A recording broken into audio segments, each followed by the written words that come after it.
அஸ்ஸலாமு அலைக்கும் வரஹ்மத்துல்லாஹி வபரகாத்து. அன்பார்ந்த அனைத்து உறவுகளுக்கும் இனிய மதிய வணக்கம். ஓய்வூதியம் பற்றிய முக்கிய தகவல். அதே போல் இந்த வீடியோக்குள்ளே போகிறதுக்கு முன்னாடி வீட்டு திட்டம், அரசாங்கத்தால் வீடு இல்லாதவங்களுக்கான வீட்டு திட்டம் சம்மந்தமான ஒரு தகவல் வெளியாகி இருக்குது. இதுலேயே அதை பேச முடியாது, ஏன்னா இதே நான் நினைக்கிறேன் நல்லா லென்த்தாக போகும் இந்த வீடியோ. இன்னொரு வீடியோன்னு வீடு இல்லாதவர்கள் சம்மந்தப்பட்ட ஒரு தகவல் ஒன்று இருக்குது, அதை நான் அப்டேட் பண்ணுறேன். மறக்காமல் ஒருவேளை பின்னேரம், அந்தி நேரம், மாலை நேரத்தில் சரி நான் அதை அப்லோட் பண்ணுறேன். அந்த வீடியோ மறக்காமல் செக் பண்ணுங்கள். சரி, முதலாவது நான் இந்த லிங்க், இதை நம்ம போயிட்டு ரெஜிஸ்ட்ரேஷன் பண்ண வேண்டிய லிங்க் இருக்கு இல்லையா, அதை நான் என்ன செய்கிறேன்னா, ஃபர்ஸ்ட்டு கமாண்ட் இருக்கு இல்லையா, ஃபர்ஸ்ட்டு கமாண்டில் உங்களுக்கு நான் இது பண்ணுறேன். அதாவது லிங்க்கை நான் உள்ளே அட்டாச் பண்ணி வைக்கிறேன். அப்போ நீங்கள் என்ன செய்வீங்கன்னா, அந்த லிங்க்கில் போயிட்டு உங்களுடைய இதை செக் பண்ணிக்குவீங்க. நான் எப்படி செய்கிறேனோ அது மாதிரி நீங்களும் செய்யணும். நான் ஃபர்ஸ்ட்டு கமாண்டில் அதை பின் பண்ணி வைக்கிறேன். அந்த லிங்க் அப்படியே டச் பண்ணிங்கன்னா உள்ளே போகும். அதுக்கப்புறமா ஸ்டெப் பை ஸ்டெப்பாக நான் என்ன செய்கிறேனோ அதை பார்த்து அதில் நான் என்ன சொல்கிறேனோ அது உங்களுக்கு எது தெளிவுபடுதோ அதை நீங்கள் டச் பண்ணி கொள்ளலாம். வீடியோக்குள்ளே போவோம். இப்போது ஓய்வூதியம் கணக்காய்வு அப்படின்ற ஒன்று அரசாங்கம் ஆரம்பித்து வச்சிருக்கிறாங்க. அதாவது சரி, நாம் லிங்க்குள்ளே போகிறோம். லிங்க் ஓப்பன் ஆகுது. இலங்கை வெளிநாட்டு வேலைவாய்ப்பு பணியகம், Sri Lanka bureau foreign employment, Sri Lanka விதேச சேவா நியுக்தி கார்யான்சே அப்படின்ற பேஜ் ஒன்று ஓப்பன் ஆகுது. வெளிநாட்டு வேலைவாய்ப்பு, இலங்கை வெளிநாட்டு வேலைவாய்ப்பு பணியகத்தின் பதிவு செய்த புலம்பெயர் தொழிலாளர்களுக்கான ஓய்வூதிய திட்ட கணிப்பாய்வு. அதாவது இது ஒரு சர்வே. சரி, இதில் என்ன மென்ஷன் பண்ணியிருக்காங்க, இலங்கை வெளிநாட்டு வேலைவாய்ப்பு பணியகத்தில் SLBFE பதிவு செய்து வெளிநாட்டு சென்ற இலங்கை தொழிலாளர்களுக்காக ஏற்கனவே அறிமுகப்படுத்தப்பட்டுள்ள ஓய்வூதிய திட்டத்தை பயனாளிகளுக்கு மேலும் பயனுள்ள பங்களிப்பு ஓய்வூதிய திட்டமாக செயல்படுத்துவது தொடர்பில் நடத்தப்படும் கணிப்பாய்வு இதுவாகும்.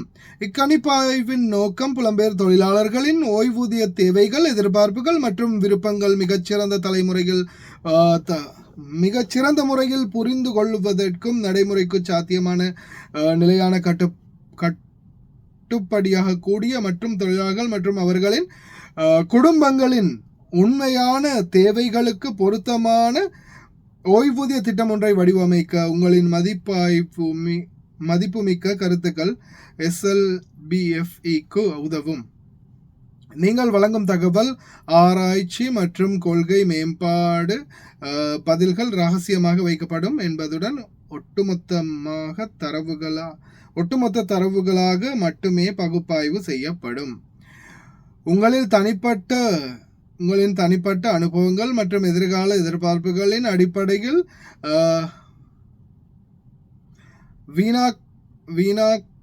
வினாக்கொத்தை சரியாக பூர்த்தி செய்யுமாறு தயவுடன் கேட்டுக்கொள்கிறோம். இதற்கான உங்களின் பங்களிப்பு பெரிதும் பாராட்டப்படுவதுடன் நீங்கள் முன்வைக்கும் கருத்துக்கள் இலங்கை புலம்பெயர் தொழிலாளர்களின் நிதி பாதுகாப்பை கொண்ட பங்களிப்பு ஓய்வூதிய திட்டம் ஒன்றை உருவாக்குவதற்கு துணை புரியும். சரி, அடுத்ததாக நாம் என்ன செய்ய போகிறோம், நெக்ஸ்ட் அப்படின்னு இருக்கிறத டச் பண்ண போகிறோம். இந்த இடத்துல நெக்ஸ்ட் அப்படின்னு இருக்குது, இதை நெக்ஸ்ட் அதை டச் பண்ணுறோம். டச் பண்ணினதுமே அப்படியே லோட் ஆகுது. சரி, அடுத்தது என்ன வருது அந்த இடத்துல, இலங்கை வெளிநாட்டு வேலைவாய்ப்பு பணியகத்தில் பதிவு செய்த புலம்பெயர் தொழிலாளர்களுக்கான ஓய்வூதிய திட்ட கணிப்பாய்வு. இதில் தேசிய அடையாள அட்டை முதலாவது பதிவிட சொல்லியிருக்கிறாங்க. இரண்டாவது இந்த இடத்துல கடவுச்சீட்டு, இந்த உங்களுடைய நேஷனல் ஐடென்டி கார்டு நம்பரையும், அடுத்ததா இதில் உங்களுடைய கடவுச்சீட்டையும் நீங்கள் பதிவு செஞ்ச பிறகுதான் உங்களுக்கு இதுக்குள்ள அடுத்த நெக்ஸ்ட்டுக்கு போக முடியும். இந்த இடத்துல இருக்கிற நெக்ஸ்ட்டை தட்டணும்னா நீங்கள் இந்த ரெண்டு இதையும் ஃபில் பண்ணணும். சரி, இதில் நாம் இப்போது நம்மளுடைய ஐடி கார்டை பின் பண்ணுவோம். நம்பர், ரெண்டாவது பாஸ்போர்ட் நம்பர், பெரிய எழுத்தில் என்ன போட்டுக்கோங்க, கேபிட்டல் எழுத்துலேயே உங்களுடைய எண் அப்படின்றது இருக்கணும். கொடுத்ததும் நம்மளுடைய பாஸ்போர்ட் நம்பரையும் இதையும் கொடுத்து நெக்ஸ்ட் அப்படின்றத நம்ம கொடுத்துட்டோம். அடுத்ததா இப்படி ஒரு பேஜ் ஓப்பன் ஆகுது. இதில் முதலாவது கேள்வி என்ன இருக்குன்னு பார்த்தீங்கன்னா, வெளிநாட்டு வேலைவாய்ப்புக்காக நீங்கள் எத்தனை முறை வெளிநாட்டு வேலைவாய்ப்பு பணியகத்தில் பதிவு செய்துள்ளீர்கள். அதாவது நீங்கள் எத்தனை தடவை பீரோ காட்டியிருக்கீங்க அப்படின்னு கேட்குறாங்க. 1லேருந்து 5 தடவை, 6லேருந்து 10 தடவை, 11லேருந்து 15, இல்லை அதுக்கும் மேலே 15 அல்லது 15க்கும் மேலே. சரி, உதாரணத்துக்கு நாம் 1லேருந்து 5 அதை கொடுத்துடலாம். உங்களுக்கு நீங்கள் அதுக்கு மேலேன்னா அதை கொடுக்கலாம். நீங்கள் எவ்வளவு காலம் வெளிநாட்டில் பணிபுரிந்துள்ளீர்கள்? 2 வருஷம், 3லேருந்து 5 வருஷம், 6லேருந்து 8 வருஷம், 9லேருந்து 12 வருஷம், 12 வருஷத்துக்கு மேலே. நீங்கள் 12 வருஷத்துக்கு மேலேண்டா கடைசியில் இருக்கிற 12 வருஷத்துக்கு மேலேன்றதை டச் பண்ணலாம். இல்லை 9லேருந்து 12க்குள்ளே, 6லேருந்து 8க்குள்ளே எதுன்றதை பார்த்து நீங்கள் செலக்ட் பண்ணி கொள்ளலாம். இப்போ நான் 9லேருந்து 12க்குள்ளே செலக்ட் பண்ணுறேன். சரி, அடுத்தது தற்போதைய நிலைமை. தற்போது இலங்கையில் இருக்கிறீங்களா, இல்லை தற்போது வெளிநாட்டில் இருக்கிறீங்களா, இல்லை தற்காலிகமாக இலங்கைக்கு லீவுக்கு போயிருக்கிறீங்களா, அப்படி 3 கேட்குறாங்க. முதலாவதாக இருக்கிறது தற்போது இலங்கையில் உள்ளேன், 2வதாக தற்போது வெளிநாட்டில் உள்ளேன், 3வதாக தற்காலிகமாக இலங்கையில் உள்ளேன். சரி, தற்போது வெளிநாட்டில் உள்ளேன் அப்படின்றத நான் கொடுக்குறேன்.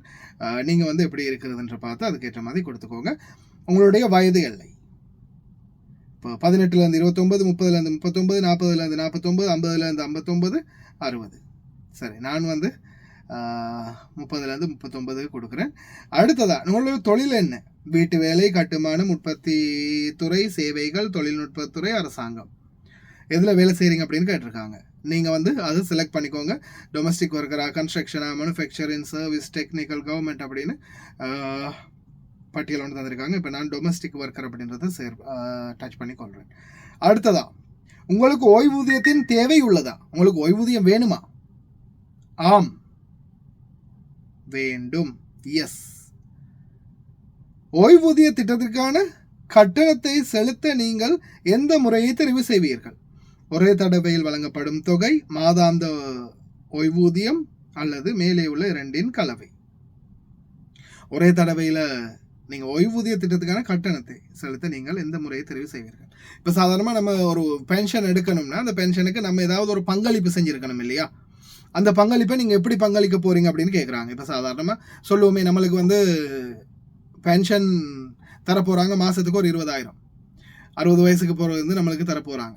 அப்படி இருக்கும்போது நம்ம எத்தனை வருஷம் வாழ்கிறோமோ அத்தனை வருஷத்துக்கு நம்மளுக்கு மாதத்துக்கு ஒரு 20,000, 10,000, 20,000, 30,000 நம்மளுக்கு தரப்போகிறாங்கன்னா இப்போ அதுக்கான சாதாரண ஒரு அமௌண்ட்டோடு நம்ம கவர்மெண்ட்டுக்கு கொடுக்கணும் இல்லையா? நிச்சயமாக கொடுத்தான் ஆகணும். அப்போ அந்த மாதிரி ஏதாவது இப்போ மாதத்துக்கு ஒரு 5,000, 10,000 நம்மளுக்கு கட்டுற மாதிரி வந்துச்சுன்னா அப்படி கட்டுறது எப்படின்னு கேட்குறாங்க. சரி, நம்ம ஒன் டைம் செட்டில்மெண்ட் இல்லாமல் ஒரு மாதாந்திர பென்ஷன் அப்படின்ற மாதிரி, மாதாந்த ஓய்வூதியம் அப்படின்றத செலக்ட் பண்ணி கொள்ளலாம். அடுத்ததாக பார்த்தீங்கன்னா வயது. எந்த வயதில் உங்களுக்கு ஓய்வூதியம் வேண்டும்? 50லேருந்து 50 வயது தொடக்கம், 55லேருந்து 55 வயதில் தொடக்கம், இல்லை 60 வயதில் தொடக்கம். நம்மெல்லாம் எங்கே 50 வயசு வரைக்கும் இருக்க போகிறோம்ன்றதே சந்தேகமாக இருக்கக்கூடிய இந்த கலிகாலத்தில் 60 வயசு ஏன் டச் பண்ண, 50 வயசு நாம் டச் பண்ணிக்கொள்ளலாம். நீங்கள் 50 ஆல்ரெடி தாண்டிட்டீங்கன்னா 60 வயசா இல்லை 55 வயசான்றதை செலக்ட் பண்ணிக்கொள்ளலாம். ஓய்வூதியம் தேர்ந்தெடுக்கப்பட்டால் அது எவ்வளவு காலத்திற்கு தொடர வேண்டும்? ஓய்வூதியம் தேர்ந்தெடுக்கப்பட்டால் எத்தனை வருஷத்துக்கு உங்களுக்கு அது தொடரணும் அப்படின்றத கேட்டிருக்கிறாங்க. சாதாரணமாக 5 வருஷம், 10 வருஷம், 15, 20 வருஷம். சரி, நாம் ஒரு உதாரணத்துக்கு pension option choosing for how long short continue. சரி, ஒரு 15 வருஷத்துக்கு கொடுப்போமே. அடுத்ததா, ஓய்வு பெறுவதற்கு முன்பாக சிறப்பு தேவைகளுக்காக சேமிப்பு பங்களிப்புகளில் ஒரு பகுதியை திரும்ப பெற அனுமதிக்கப்பட வேண்டுமா? உங்களுக்கு ஏதாவது அவசரத்துக்கு ஒரு பங்கை நீங்கள் எடுக்கணும்ன்ற பட்சத்தில் ஆமா இல்லையா, அல்லது மருத்துவ அவசர நிலைக்கு மட்டுமே அப்படின்றதுக்கு போட்டிருக்காங்க.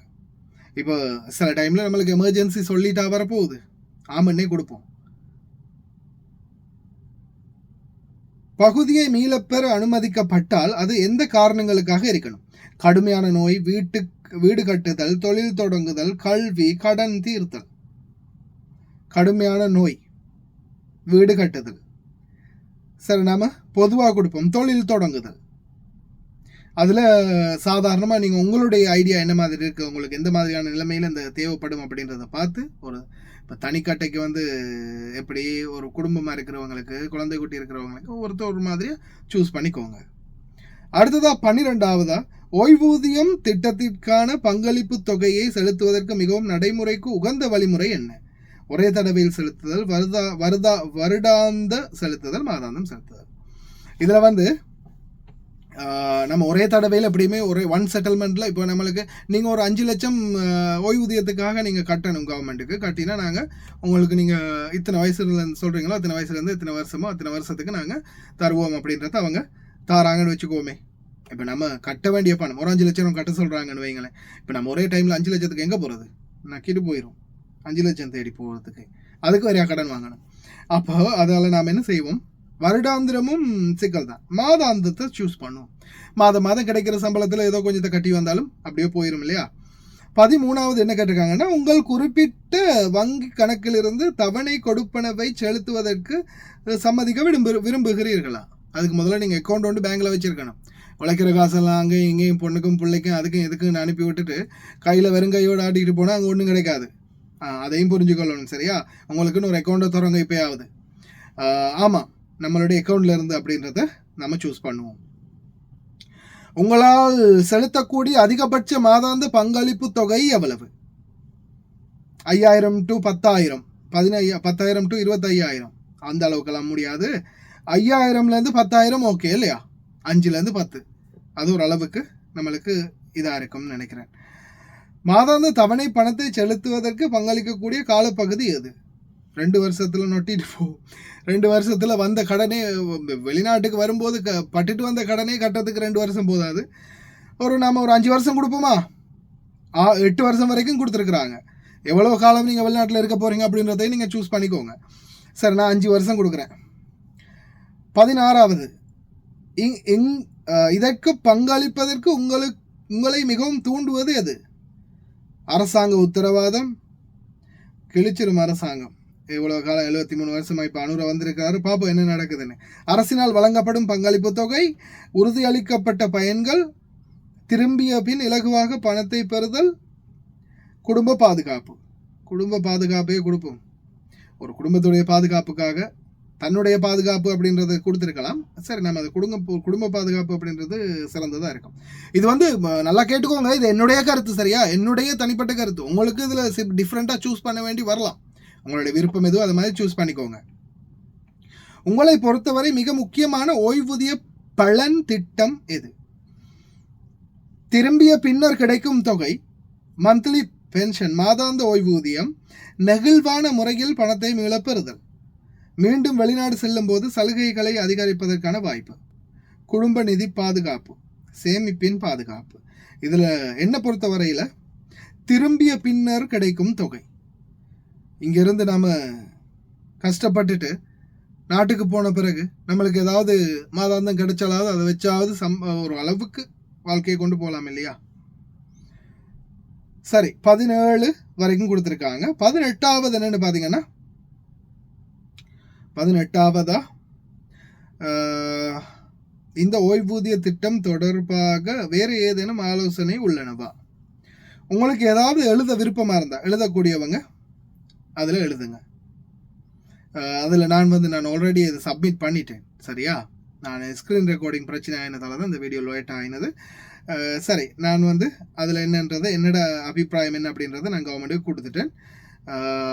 நீங்கள் உங்களுக்கு ஏதாவது அபிப்பிராயம் இருந்தால் எழுதிட்டு கடைசியாக பார்த்தீங்கன்னா சப்மிட் அப்படின்னு இருக்கும். கடைசியாக இந்த இடத்துல சப்மிட் அப்படின்றத கொடுத்தீங்கன்னா ஓகே, முடிஞ்சது. இலங்கை வெளிநாட்டு வேலைவாய்ப்பு பணியகத்தில் பதிவு செய்த புலம்பெயர் தொழிலாளர்களுக்கான ஓய்வூதிய திட்ட கணிப்பாய்வு.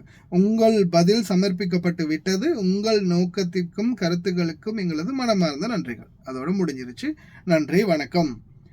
திரையெழுத்து மூடுங்க. இப்போ இது என்னன்னு பார்த்தீங்கன்னா ஒரு சர்வே. அப்படின்னா என்ன, இவங்க இதை மதிப்பாய்வு செய்கிறாங்க. சரி, இதை உண்மைக்குமே தொழிலாளர்கள் இவங்க இதுக்கு எதிர்பார்க்குறாங்களா, இது தேவைப்படுமா அவங்களுக்கு? சரி, இப்படி கொடுக்கறதா இருந்தால் அவங்களுடைய நிலைமை என்ன, எப்படி எல்லாம் எடுக்கலாம்னு யோசிக்கிறாங்க, மக்களுடைய கருத்து என்ன, எந்த மாதிரி இந்த வெளிநாட்டு தொழிலாளர்கள் இதை அப்ரோச் பண்ணுறாங்க, எப்படி இவங்க எடுக்கணும்னு நினைக்கிறாங்க அப்படின்றது தான் இதோடைய நோக்கம். நீங்கள் என்ன பண்ணுங்கள், உங்களுடைய பர்ஃபெக்டான உங்களுக்கு எது உங்களுக்கு எது மைண்டுக்கு வருதோ அதை சூஸ் பண்ணுங்கள். பஸ் நிறைய பேருக்கு எழுத படிக்க தெரியாதவங்க நிறைய பேர் இருக்கிறீங்க. ஒரு வேளை என்னுடைய வீடியோவை வீட்டில் இருக்கக்கூடிய ஒரு பிள்ளைங்களுக்கு சரி ஷேர் பண்ணி அவங்களுடைய என்னுடைய ஃபர்ஸ்ட் கமெண்டில் நான் பின் பண்ணி வைக்கிறேன். கமெண்ட்டுக்குள்ளே போங்க, முன்னாடியே இருக்கும், அதை டச் பண்ணி அப்படியே உள்ளே போனால் இந்த லிங்க் வரும்.